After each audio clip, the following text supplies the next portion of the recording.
బంగారు స్వామి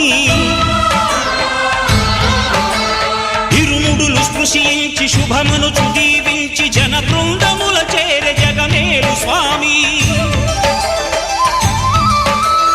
తన భక్తులొనరిల్చు తప్పులకు తడబడి ఒక పక్క ఒరిగెన ఓంకారమూర్తి